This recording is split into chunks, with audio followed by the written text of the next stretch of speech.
ఆంధ్రప్రదేశ్ ప్రభుత్వం వచ్చేసి దివ్యాంగుల పెన్షన్ల విషయంలో అయితే ఒక కీలక నిర్ణయం తీసుకునిందండి. అది ఏంటి అంటే ఆల్రెడీ మన అందరికీ తెలిసిన విషయమే. పెన్షన్ల గురించి సంబంధించి వెరిఫికేషన్ అయితే జరుగుతూ ఉంది ఆంధ్రప్రదేశ్లో. వాళ్ళందరికీ కూడా ఆల్రెడీ నోటీసులు అయితే ఇవ్వడం జరిగింది. నోటీసులు ఇచ్చిండే వాళ్ళకైతే ఈ నెల నుంచి పెన్షన్ ఆపేస్తారా లేకుంటే కంటిన్యూ చేస్తారా అనేటటువంటి డీటెయిల్స్ అయితే జరుగుతూ ఉంది వెరిఫికేషన్లో అని మనకు అందరికీ తెలిసిన విషయమే. కాకపోతే ఇప్పుడు గవర్నమెంట్ మళ్ళా ఒక నిర్ణయం అయితే తీసుకుంది. అదేమిటంటే సదరం సర్టిఫికేట్ ద్వారా అనర్హుల గుర్తింపు ప్రక్రియని తాత్కాలికంగా నిలిపివేసింది. అంటే సదరం సర్టిఫికేట్లు తీసుకోరాకపోయినా కూడా పర్వాలేదు, వాళ్ళందరూ అనర్హులు అని గుర్తిస్తారు కదా, వెరిఫికేషన్ చేస్తారు కదా, అటువంటి ప్రక్రియని అయితే నిలిపివేసింది ఇప్పుడు గవర్నమెంట్.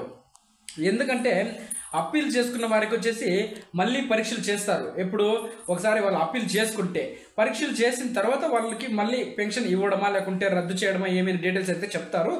కాకపోతే ప్రస్తుతానికైతే తాత్కాలికంగా ఎటువంటి నోటీసులు ఇవ్వకూడదు పెన్షన్దారులకి, ప్లస్ పెన్షన్ అనేది ఆపకూడదు అని చెప్పేసి సీఎం చంద్రబాబు నాయుడు గారు అయితే దీన్ని క్యాన్సిల్ చేయడం అయితే జరిగింది.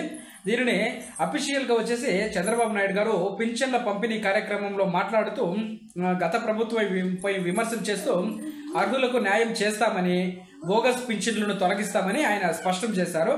అదేవిధంగా చూస్తే పింఛన్ల పెంపు గురించి కూడా ఆయన వివరించారు.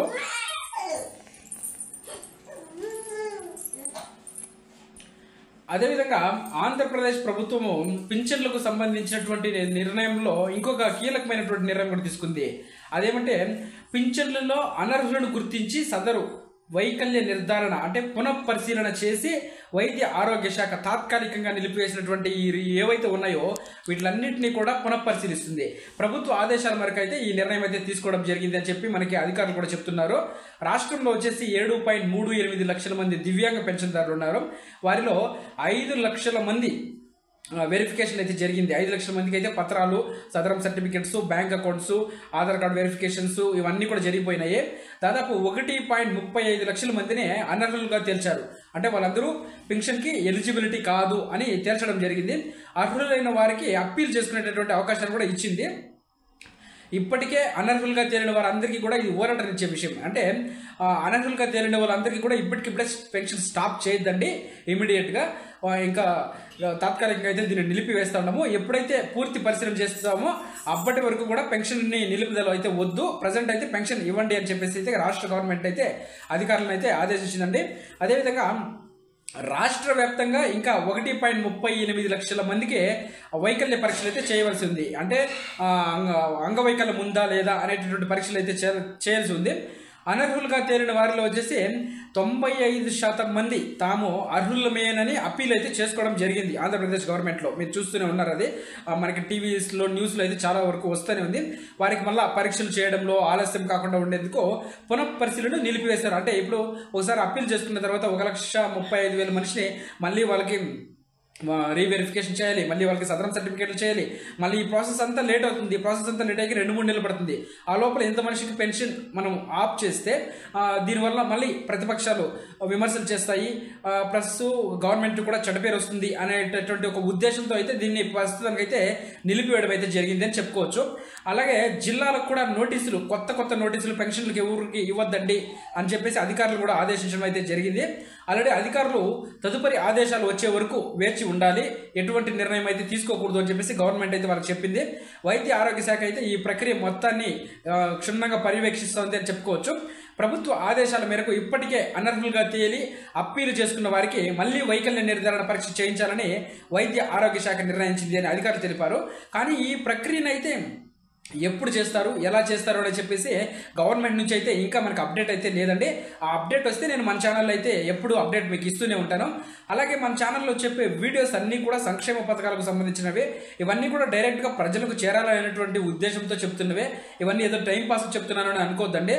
ఇవన్నీ ప్రజలకు చేరాలి, ప్రజలు తెలియకుండా ఉండేటటువంటి విషయాలన్నీ కూడా మన ఛానల్లో నేను చెప్పే ఇన్ఫర్మేషన్ ద్వారా తెలుసుకోవాలని చెప్పేసి చెప్తున్నాను. అలాగే ఈ వీడియోస్ మీకు నచ్చితే ఒక లైక్ చేయండి. అలాగే మన ఛానల్లో నచ్చితే సబ్స్క్రైబ్ చేసుకొని బెల్ ఐకాన్ ఆన్లో పెట్టుకోండి. తదుపరి లేటెస్ట్ వచ్చే అప్డేట్స్ అన్నీ కూడా మీకు వినిపిస్తాయి. అదేవిధంగా పేదలకు పింఛన్లు ఇచ్చే బాధ్యతను తానే తీసుకున్నారని కూడా ముఖ్యమంత్రి చంద్రబాబు నాయుడు అయితే అన్నారు. అన్నమయ్య జిల్లా రాజంపేటలో పింఛన్ పంపిణీ కార్యక్రమంలో ఆయన పాల్గొన్నారు. గత ప్రభుత్వంలో జీతాలు కూడా ఇవ్వలేని పరిస్థితి ఉండేదని, ఇప్పుడు ప్రతి నెల 1వ తేదీన జీతాలు పింఛన్లు ఇస్తున్నామన్నారు ఆయన. కేవలం 3 గంటల్లో 63,61,380 మందికి పింఛన్లు పంపిణీ చేశామని చెప్పారు ఆయన. అదేవిధంగా ఆ పార్టీ అధికారంలో ఉన్నప్పుడు దొంగ పింఛన్లు ఇచ్చిందని ఆరోపించారు.